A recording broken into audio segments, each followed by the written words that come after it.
ರಾಮಣ್ಣನವರು ಅಡಗಿರುವ ಮನೆಯ ಮೇಲೆ ನಡೆಯುತ್ತಿರುವ ದಾಳಿಯ ನೇರ ಪ್ರಸಾರ ನಮ್ಮ KTVಯಲ್ಲಿ.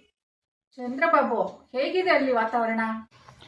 ಸುಕನ್ಯಾ, ನಿನ್ನೆ ರಾಮಣ್ಣನವರ ಆಪ್ತ ಚಾಕ್ಲೇಟ್ ಚಂದ್ರನವರನ್ನು ಅರೆಸ್ಟ್ ಮಾಡಿ ಪಡೆದುಕೊಂಡ ಮಾಹಿತಿ ಮೇರೆಗೆ KIT ತಂಡದವರು ಬಹಳ ಗೌಪ್ಯವಾಗಿ ಕಾರ್ಯಾಚರಣೆ ಮಾಡ್ತಾ ಇದ್ದಾರೆ.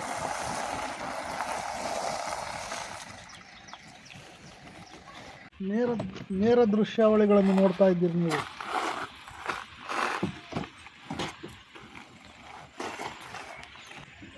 ತಂಡದಲ್ಲಿ ಮಹಿಳಾ ಪೊಲೀಸರು ಇರುವುದನ್ನು ನೋಡಿದರೆ ರಾಮಣ್ಣನವರು ಮಹಿಳೆಯರನ್ನ ಒತ್ತೆಯಾಳಾಗಿ ಇಟ್ಕೊಂಡಿದ್ದಾರೆಂದು ಅನುಮಾನ ಆಗ್ತಾ ಇದೆ. ಸುಕನ್ಯಾ, ತಂಡದ ನೇತೃತ್ವವನ್ನು ಬಸವರಾಜ್ ಲೋಕೇಶ್ ವಹಿಸಿಕೊಂಡಿದ್ದಾರೆ. ರಾಮಣ್ಣವರೇ, ಈ ಮನೇಲಿ ಔತ್ಕೊಂಡಿದ್ದೀರಿ ನೀವು. ಇವಾಗ ಬಂದ್ರೆ ಸರಿ, ಇಲ್ಲ ಅಂದರೆ 5 ವರ್ಷದೊಳಗೆ ಬರಬೇಕು. ಬರಲಿಲ್ಲ ಅಂದರೆ ನಿಮ್ಮ ಮನೆ ಒಡೆದು ನಿಮ್ಮನ್ನ ಅರೆಸ್ಟ್ ಮಾಡಬೇಕಾಯ್ತದೆ. ನಾಗರಾಜ್ ಜೋಯಿಸ್ರಾ ಹೇಳಿ ರಾಮಣ್ಣವರೇ. ನನ್ನನ್ನು ಅರೆಸ್ಟ್ ಮಾಡೋಕ್ಕೆ ಪೊಲೀಸರು ನಮ್ಮನೆ ಸುತ್ತುವರೆದು ಬಿಟ್ಟಿದ್ದಾರೆ. ನಾನು ಯಾವ ಟೈಮಿಗೆ ಅರೆಸ್ಟ್ ಆದರೆ ನನಗೆ ಬೇಲ್ ಸಿಗುತ್ತೆ, ಸ್ವಲ್ಪ ನೋಡ್ಬಿಟ್ಟು ಹೇಳ್ತೀರಾ? ಒಂದು ನಿಮಿಷ, ಪಂಚಾಂಗ ನೋಡ್ಬಿಡ್ತೀನಿ. ರಾಮಣ್ಣ ಅಲ್ಲ? ರಾ ರಾ ರಾ ಹಾಂ, ಬುಧ ಒಂದನೇ ಮನೆ, ಗುರು 2ನೇ ಮನೆ, ಶನಿ 5ನೇ ಮನೆ. ನೀವೇನು ಕೆಲಸ ಮಾಡಿ ರಾಮಣ್ಣವರೇ, ನಿಮಗೆ 2 ಜೋಬಲ್ಲಿ ನಿಂಬೆಹಣ್ಣು ಮಡಿಕೊಳ್ಳಿ, 2 ಕೈಲೂ ನಿಂಬೆಹಣ್ಣು ಮಡಿಕೊಳ್ಳಿ. ಇನ್ನು 1 ನಿಮಿಷದಲ್ಲಿ ಬಾಗಿಲು ತೆಗೆದು ಹೊರ ಬನ್ನಿ. ನಿಮಗೆ ಬೇಲ್ ಸಿಗುವ ಅವಕಾಶಗಳು ತುಂಬ ಜಾಸ್ತಿ ಇರ್ತದೆ. ಸರಿ ಸರಿ ಸರಿ, ನಾನು ನೀವು ಹೇಳ್ದಂಗೆ ಮಾಡ್ತೀನಿ.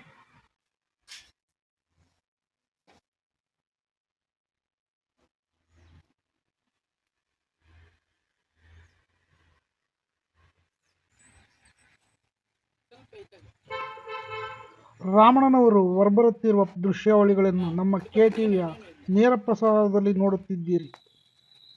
ರಾಮಣ್ಣನವ್ರ ಕೈಯಲ್ಲಿ ನಿಂಬೆಹಣ್ಣಿರುವುದನ್ನು, 2 ಕೈಯಲ್ಲೂ 2 ನಿಂಬೆಹಣ್ಣಿರುವುದನ್ನು ನೀವು ಗಮನಿಸ್ತಾ ಇರ್ಬೋದು.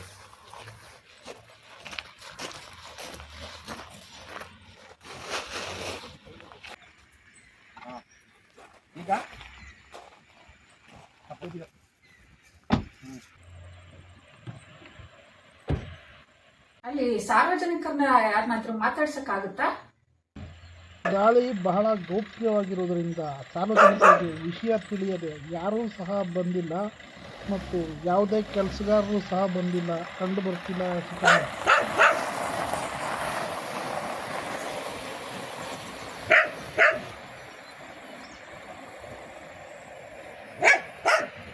ಕ್ಯಾಮ್ರಾ ಬಯಾನ್ ನರೇಂದ್ರ ಬಾಬು ಜೊತೆ ಚಂದ್ರಬಾಬು, KTV ದೊಂಬ್ರಳ್ಳಿ. ರಾಮಣ್ಣನವರ ಮೇಲೆ ಬಂದಿರುವ ಆಪಾದನೆಗಳು ಮೇಲುನೋಟಕ್ಕೆ ಸಾಬೀತಾಗಿದೆ ಎಂದು ಕಂಡು ಬಂದಿದೆ. ರಾಮಣ್ಣನವರನ್ನು 3 ದಿನಗಳ ಕಾಲ ಪೊಲೀಸ್ ಕಸ್ಟಡಿಗೆ ಒಪ್ಪಿಸಲು ಆದೇಶಿಸುತ್ತೇನೆ. 3 days later. ರಾಮಣ್ಣನವರನ್ನು ಪೊಲೀಸ್ ಹೆಚ್ಚಿನ ವಿಚಾರಣೆಗೆ ಪೊಲೀಸ್ ಕಸ್ಟಡಿಗೆ ಕೇಳಿರುತ್ತಾರೆ. ಆದರೆ ನ್ಯಾಯಾಧೀಶರು ಒಪ್ಪದೆ ರಾಮಣ್ಣನವರನ್ನು 7 ದಿನಗಳ ಕಾಲ ನ್ಯಾಯಾಂಗ ಬಂಧನಕ್ಕೆ ಆದೇಶಿಸಿ ರಾಮಣ್ಣನವರನ್ನು ಬೋರಪ್ಪನ ಅಗ್ರಹಾರ ಜೈಲಿಗೆ ಕಳುಹಿಸಲು ಆದೇಶ ಮಾಡಿರುತ್ತೇನೆ. 1 week later. ರಾಮಣ್ಣನವರ ಮೇಲೆ ಬಂದಿರುವ ಆಪಾದನೆಗಳಿಗೆ ಸೂಕ್ತ ಸಾಕ್ಷ್ಯಾಧಾರಗಳನ್ನು ಒದಗಿಸುವಲ್ಲಿ ಪ್ರಾಸಿಕ್ಯೂಷನ್ ಅವರು ವಿಫಲವಾಗಿರುವುದರಿಂದ ರಾಮಣ್ಣನವರನ್ನು ಈ ಕೇಸ್ನಿಂದ ಬಿಡುಗಡೆ ಮಾಡಲಾಗಿದೆ.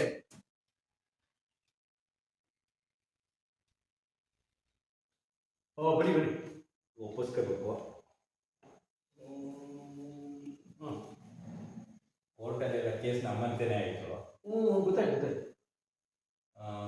ಈಗ ಏನಾಗಿದೆ ಅಂದರೆ, ನಮ್ಮದು ಹಸು ಕಾಡೋಗಿದ್ದಾಗ ಒಂದು ಅಂಜನ ಹಾಕಿ ನಮ್ಮ ಹಸು ಎಲ್ಲೈತೆ ಅಂತ ಹುಡುಕಿಕೊಟ್ಟಿದ್ವಿ. ಈಗ ಹೆಚ್ಚು ಕಮ್ಮಿ 1 ತಿಂಗಳಾಯಿತು ನನ್ನ ಮಗ ಉಜ್ವಲ ಕಾಣೆ ಆಗ್ಬಿಟ್ಟಿದ್ದಾನೆ. ಅಂಜನ ಹಾಕಿ ಅವ್ನು ಎಲ್ಲಿದ್ದಾನೆ ಅಂತ ನೋಡೋಕ್ಕಾಯ್ತದ? ಅಂಜನ ಮಾಡಿದ್ದಾರ ಸರಿ ಮಾಡ್ತಾನೆ.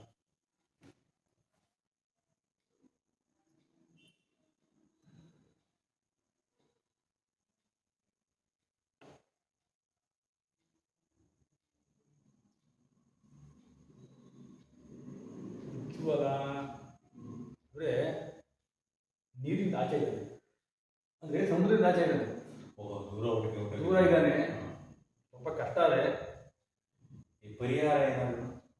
ಪರಿಹಾರ ಸ್ವಲ್ಪ ನೋಡಿರ್ತೀನಿ.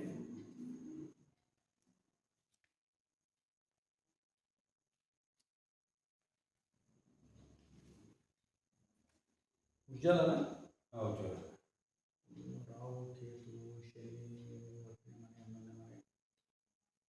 ಇವರೇ ಸ್ವಲ್ಪ ಕಷ್ಟ ಆಗ್ತದೆ. ಆದರೆ ನಾನು ಹೇಳೋದು ಪಾಲಿಸಿದ್ರೆ ನಿಮಗೆ ಅನುಕೂಲ ಆಯಿತು. ಖಂಡಿತ ನಾಗರಾಜು ಸರ್. ಏನು ಅಂತಂದರೆ ಇನ್ನೂ 4-5 ವರ್ಷ 4-5 ವರ್ಷ ನೀವು ನಾನು ಹೇಳಿದ್ದನ್ನ ಮಾಡಬೇಕು.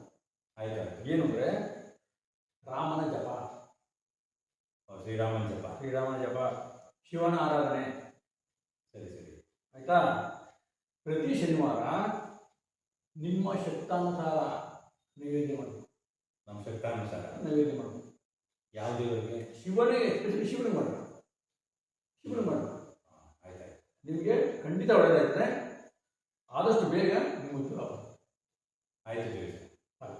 ಖಂಡಿತ ನೀವು ಏನೇನು ಹೇಳಿದ್ದೀರಿ ಅವೆಲ್ಲ ಮಾಡಿ ನೋಡಿ, ನಾನು ಹೇಳೋಕ್ಕೆ ಆಗಲಿಲ್ಲ ಅಂತ ಕೇಳಿ. ಆಯ್ತು, ಬರ್ತೇನೆ ದೇವಿ ಸರ್. ಆಯ್ತು.